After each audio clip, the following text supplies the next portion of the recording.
जय माता दी दोस्तों, आने वाले जीतिया पर्व के लिए आप सभी माताओं बहनों को ढेर सारी शुभकामनाएं। भगवान जीमुत वाहन आपके पुत्र की आयु लंबी करें, उन्हें खूब तरक्की दें, यही कामना करती हूं। और इसी कामना के साथ आज का जो वीडियो है वो मैं शुरू कर रही हूं। दोस्तों, बहुत सारे प्रश्न जो हैं वो मुझे मिल रहे हैं जीवित पुत्रिका व्रत के लिए या जीतिया व्रत के लिए। बहुत सारी बहनें जो इस व्रत को करती हैं उनको पता है कि जो व्रत है वो निराजली किया जाता है। इस व्रत में कोई भी पानी, कोई भी भोजन जो है वो ग्रहण नहीं किया जाता है। पूरे 24 घंटे निराजली व्रत करने के बाद इस व्रत का पारण किया जाता है। होता क्या है कि ये जो व्रत है वो 3 दिवसीय होता है, मतलब 3 दिन तक चलता है। नहाए खाए से ये जो व्रत है वो प्रारंभ होता है और पारण से ये जो व्रत है वो समाप्त हो जाता है। और इन 3 दिनों में बहुत सारी बहनें सारे नियम से, पूरी विधिवत तरीके से भगवान जीमुत वाहन की पूजा अर्चना करती हैं और अपने पुत्र की लंबी आयु की कामना करती हैं। ये व्रत कब से स्टार्ट हो रहा है? तो ये व्रत जो है वो 5 तारीख से स्टार्ट हो रहा है, शुरू हो रहा है। 5 तारीख को नहाए खाए है, 6 तारीख को निराजली व्रत किया जाएगा और 7 तारीख को इस व्रत का पारण किया जाएगा। ऐसे में जो व्रत है वो बहुत ज़्यादा कठिन माना जाता है, क्योंकि नहाए खाए वाला दिन जो होता है, जो इस समय मतलब इस बार साल 2023 में 5 तारीख को है, नहाए खाए में एक बार भोजन किया जाता है और उसके बाद व्रत जो है वो शुरू होता है। 6 तारीख की सुबह जल्दी उठकर 2:30-3 बजे 4 बजे तक सरगी खा लेना होता है, फिर ये व्रत शुरू हो जाता है। फिर 24 घंटे इस व्रत को निराजली किया जाता है। फिर अगले दिन मतलब 7 तारीख को सुबह इस व्रत को नहा धोकर दान पुण्य करने के बाद इस व्रत का पारण किया जाता है।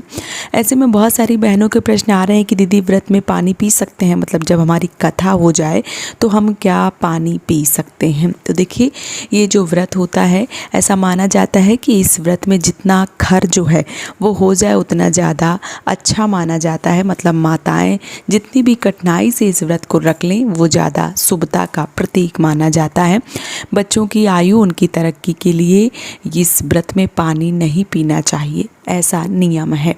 लेकिन जो बहनें जैसे जिनकी बहुत ज़्यादा तबीयत ख़राब हो जाती है या बहुत सारी जैसे बीपी की प्रॉब्लम है या बहुत शुगर वगैरह की दिक्कतें होती हैं, ऐसी बहनें या जो बहनें पहली बार व्रत करती हैं, तो क्या होता है कि वो बहनें, उनका जो मुंह होता है वो बहुत ज़्यादा सूखता है, क्योंकि उनको एक तो बीमारी होती है, दूसरा व्रत जो है वो उनसे नहीं हो पाता है। तो देखिए, वैसे तो इस व्रत में पानी निषेध बताया गया है, इस व्रत में पानी जो है वो नहीं पीना चाहिए, ऐसा नियम है। लेकिन जो बहनें व्रत नहीं कर पा रही हैं या प्यास बहुत ज़्यादा लग रही है, उनसे बर्दाश्त नहीं हो रही है, क्योंकि बोलना मुश्किल हो जाता है व्रत में पानी इतनी ज़्यादा प्यास लगती है कि सर भारी हो जाता है और मुंह से एक शब्द निकालना मुश्किल हो जाता है। मतलब ऐसा लगता है कि अब जो गला है वो पूरी तरीके से सूख गया है और प्राण निकल रहे हैं, मतलब इतना ज़्यादा भयंकर लगता है। तो ऐसे में मैं बोलना चाहूँगी कि जो बहनें व्रत कर रही हैं, नहीं हो पा रहा है उनसे, तो ऐसी बहनें कथा हो जाने के बाद में आप नारियल पानी या पानी जो है वो पी सकती हैं, पी लें। क्योंकि देखिए, हम व्रत तो बच्चों के लिए रख रहे हैं, अब इसी व्रत को करते ही हमारे ही प्राण निकल जाएं तो फिर ये तो ठीक नहीं है। और किसी भी भगवान की जब हम पूजा करते हैं तो वो ये नहीं चाहते हैं कि व्रत के दौरान कोई जो दिक्कत, कोई परेशानी या कोई अशुभ घटना हो। इसीलिए आप भगवान का स्मरण कीजिए, पहले पूरा व्रत कर लीजिए, पूजा कर लीजिए, कथा कर लीजिए।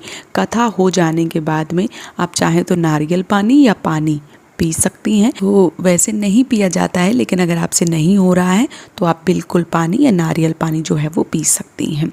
तो उम्मीद करती हूँ कि आपको ये वीडियो पसंद आया होगा और आपके मन में जो प्रश्न था वो समाप्त हो गया होगा।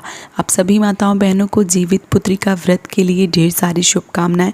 भगवान जीमुत वाहन आपके पुत्र की, आपके संतान की आयु लंबी करें और उनको जीवन में खूब तरक्की दें, उनका खूब नाम रोशन हो, यही कामना करती हूँ। और इसी कामना के साथ आज का जो वीडियो है वो मैं समाप्त कर रही हूँ। दोस्तों, जय माता दी।